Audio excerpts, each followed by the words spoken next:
નમસ્કાર દર્શક મિત્રો, સયાજી સમાચારમાં આપનું સ્વાગત છે। ગઈકાલે ખ્રિસ્તી સમુદાય દ્વારા 31 ડિસેમ્બર વર્ષના છેલ્લા દિવસની ધામધૂમપૂર્વક ઉજવણી કરવામાં આવી। આજે નવા વર્ષના વધામણા કરવા માટે દર વર્ષની જેમ આ વર્ષે પણ મોટી સંખ્યામાં ખ્રિસ્તી સમુદાયના લોકો નવા વસ્ત્રોમાં સજ્જ થઈને કમાટી બાગ ખાતે એકત્રિત થયા। નાના મોટા સૌ કોઈમાં નવ વર્ષ 2025ને લઈને અનોખો થનગનાટ જોવા મળ્યો।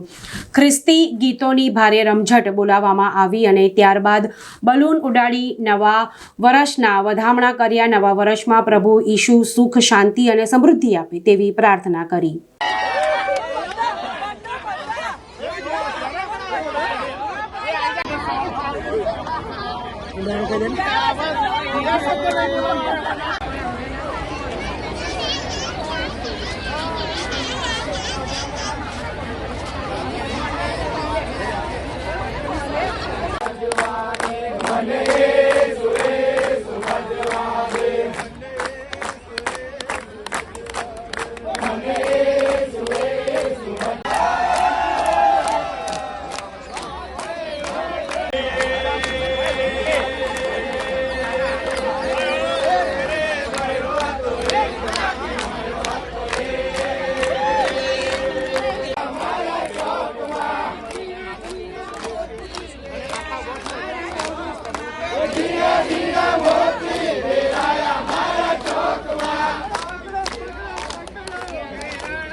अलग अलग विषयों चर्च અને સમુદાય છે તરફથી આવેલા છે લોકો સાથેનો આ એક મેસેજ છે। અને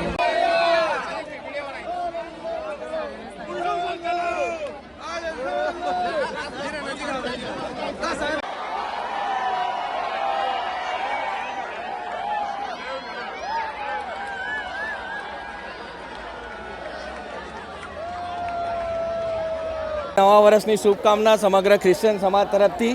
અત્યારે વડોદરાનો સમગ્ર ક્રિશ્ચન સમાજ અહીંયા કમાટી બાગમાં દર વર્ષની જેમ ભેગો થાય છે।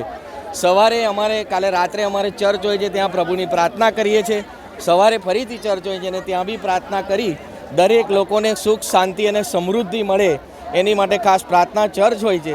એ બધા પૂરું કર્યા પછી સાંજના સમયે સમગ્ર ક્રિશ્ચન સમાજ એક આ બલૂન દ્વારા, એટલે બલૂન ક્યાં જાય છે તો આકાશમાં, તો એ આકાશમાં માના બાપને અમારે વિનંતી કરીએ છીએ કે સુખ, સમૃદ્ધિ અને શાંતિ આપે અને સમગ્ર વડોદરા, સમગ્ર ખ્રિશ્ચન સમાજ બધા લોકો શાંતિથી રહે એવી શુભકામના સાથે આ નવા વર્ષની અમે શરૂઆત કરીએ છીએ।